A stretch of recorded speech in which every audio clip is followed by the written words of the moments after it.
بسم اللہ الرحمن الرحیم۔ السلام علیکم ورحمۃ اللہ وبرکاتہ۔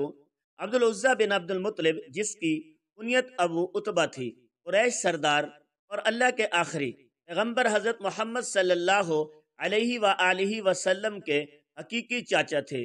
اس کے والد حضرت عبد المطلب اس کے چہرے کی سرخی کی وجہ سے اسے ابو لہب پکارتے تھے۔ جب ابو لہب کو کسی نے بتایا کہ آپ کے چھوٹے بھائی عبداللہ کے گھر بیٹا پیدا ہوا ہے، ابو لہب بہت خوش ہوا۔ اس نے ایک لونڈی صوبیہ کو آزاد کر دیا۔ ابو لہب اسلام کے بڑے دشمنوں میں سے ایک تھا۔ جب حضور اکرم صلی اللہ علیہ وآلہ وسلم نے اعلان نبوت کیا تو ابو لہب نے سخت مخالفت کی۔ آپ صلی اللہ علیہ وسلم کی شان میں گستاخی پر اتر آیا۔ جب خدا کی طرف سے رشتہ داروں کو دین کی دعوت کا حکم ہوا تو آپ صلی اللہ علیہ وآلہ وسلم نے کوہ صفا پر چڑھ کر قریش والوں کو پکارا۔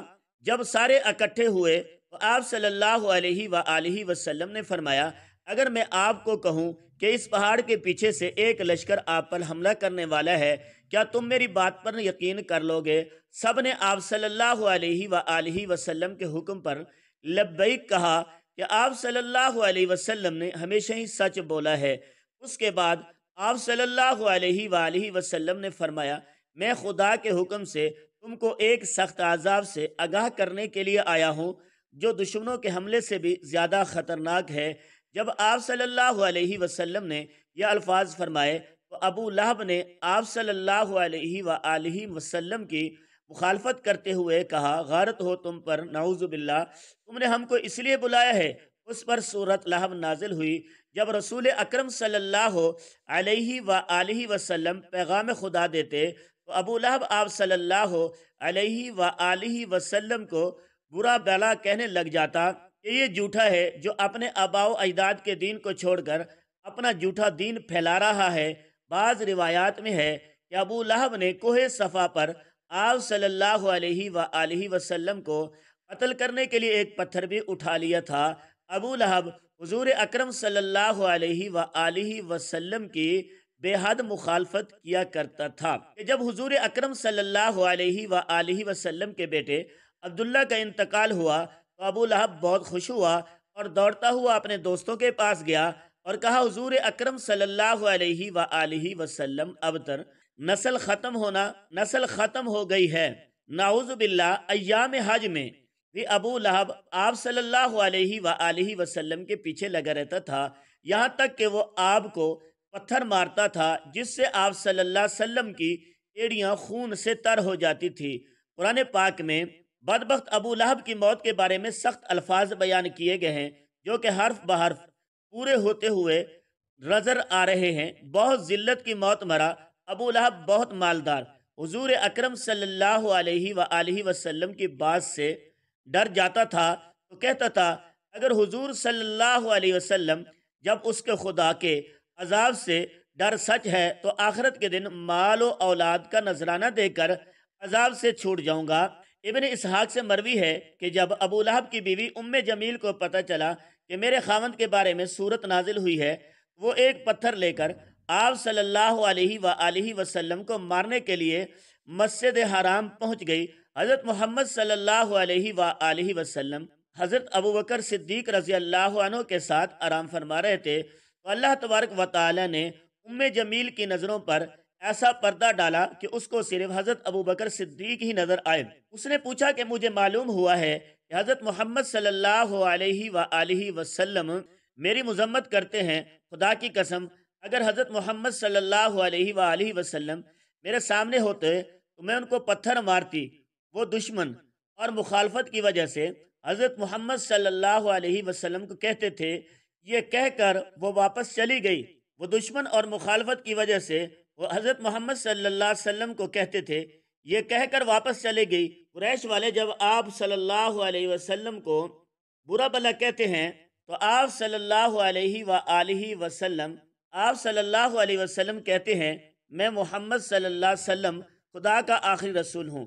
ابو لہب قریش کا مالدار آدمی تھا۔ اس کا سود خوری کا کاروبار تھا، بہت وسیع تھا۔ وہ لوگوں کو سود پر چیزیں دے کر خود منافع حاصل کرتا تھا، یہاں تک کہ اس نے خانہ کعبہ سے سونے کا ہرن چوری کر کے بیچ دیا۔ ابو لہب کی اولاد بھی نبی کریم صلی اللہ علیہ وسلم کی بہت زیادہ دشمن تھی۔ ابن اساکر اور ابن اسحاق لکھتے ہیں ایک دن ابو لہب کے بیٹے قتیبہ نے یہ ٹھان لیا کہ وہ محمد صلی اللہ علیہ وسلم کے پاس جا کر ان کے رب کے بارے میں بری باتیں کہہ کر ان کو اذیت پہنچائے گا۔ قتیبہ بدبخت نبی کریم صلی اللہ علیہ وآلہ وسلم کے پاس آیا اور بہت سخت کلامی کی، اور سب سے بڑا جرم یہ کیا کہ چہرہ انور کی طرف تھوکا، مگر وہ ناپاک تھوک چہرہ اطہر پر گرنے کی بجائے دور جا گرا۔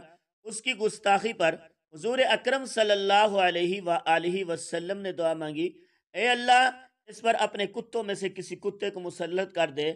قتیبہ اپنے خیال میں بڑا کارنامہ سر انجام دے کر اپنے باپ کے پاس آ گیا۔ ابو لہب نے پوچھا، پیارے بیٹے تو نے اسے کیا کہا؟ اس نے بتایا کہ میں نے یہ اور یہ کہا۔ اس نے پوچھا، اس پر محمد صلی اللہ علیہ وآلہ وسلم نے کیا کہا؟ قتیبہ نے بتایا کہ اس نے یہ بد دعا دی ہے۔ یہ سنتے ہی ابو لہب کا رنگ سرخ ہو گیا، کیونکہ وہ جانتا تھا کہ محمد صلی اللہ علیہ وآلہ وسلم کی کوئی بھی دعا ایسی نہیں جو قبول نہ ہو۔ اب وہ پل پل اپنے بیٹے کا خیال رکھتا۔ ابو لہب ایک دفعہ ایک قافلے کے ساتھ شام روانہ ہوا، اور راستے میں ایک جنگل میں خوفناک جانوروں کا خطرہ تھا، تو ابو لہب کو بار بار حضرت محمد صلی اللہ علیہ وآلہ وسلم کی بد دعا یاد آ رہی تھی۔ ابو لہب نے قافلے والوں سے کہا کہ چونکہ تم لوگوں پر میرے بہت احسانات ہیں تو میں تم سے اس کا بدلہ یہی چاہتا ہوں کہ آج رات میرے بیٹے قتیبہ کی حفاظت کی جائے۔ بس تم سارا سامان گرجا گھر کے صحن میں جمع کر دو اور اس کے اوپر میرے بیٹے کا بستر لگا دو، پھر اس سامان کے ارد گرد تم سب سو جاؤ۔ کہتے ہیں کہ ہم نے ایسے ہی کیا۔ رات جب سو گئے تو جنگل سے شیر آیا، ہم سب کے چہروں کو اس نے سونگا مگر کسی کو کچھ نہ کہا۔ پھر سامان کی بلندی ڈھیر پر چڑھ گیا، قتیبہ کے چہرے کو سونگا اور اسے چیر پھاڑ دیا۔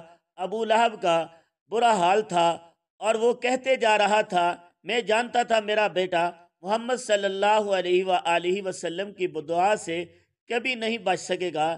ناظرین گرامی، ابو لہب، اسے بیٹے قتیبہ اور اس کی بیوی کا انجام انتہائی دردناک اور عبرت ناک ہوا، کیونکہ اللہ پاک نے سورۃ لہب میں پہلے ہی ان کے لیے عذاب کا فیصلہ سنا دیا تھا۔ ابو لہب چیچک کی بیماری میں مبتلا ہوا۔ ابو لہب چیچک کی بیماری میں مبتلا ہوا اور گل سڑ کر مر گیا۔ روایت ہے کہ اس کو ایک ریشے دار دانہ نکلا، جو پھٹا تو پھر اس سے مزید دانے نکل آئے۔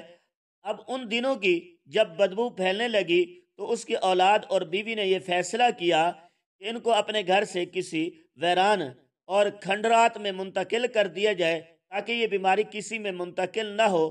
اسی بیماری، بدبو اور اذیت سے 7 دن رہنے کے بعد ابو لہب جہنم واصل ہوا اور اس کی لاش 3 دن تک پڑی رہی۔ کوئی اس کے قریب نہ بھٹکتا تھا۔ لوگوں کو ڈر تھا کہ جو قریب جائے گا اسے چھوت کی وہی بیماری لگ جائے گی جس سے وہ مرا ہے۔ جب بدبو پھیل گئی تو لوگوں نے اس کے اہل و عیال کو آڑ دلائی۔ اس پر انہوں نے ان تانوں سے تنگ آ کر کچھ حبشیوں کو اجرت دے کر لاش اٹھوائی، جنہوں نے اسے لمبی لکڑیوں پر رکھ کر ایک گڑھے میں پھینکا اور اوپر سے کھڑے ہو کر پتھر پھینک دیے، جسے رجم کیا جا رہا ہو۔ جیسے اسے رجم کیا جا رہا ہو، اس کی بیوی جو ام جمیل کے نام سے معروف تھی، ابو سفیان کی بہن تھی، اس کا نام اروی بنت حرب تھا، وہ بھی ایڑیاں رگڑ رگڑ کر مری۔ اللہ تعالیٰ نے ارشاد فرمایا، اس کی گردن میں موچ آ گئی، رسی ڈال کر اسے جہنم میں پھینکا گیا۔ وہ اپنے قیمتی ہار پر فخر کیا کرتی تھی اور ڈینگیں مارتی تھی کہ میں یہ قیمتی ہار بیچ کر محمد صلی اللہ علیہ وآلہ وسلم کی مخالفت میں لگا دوں گی۔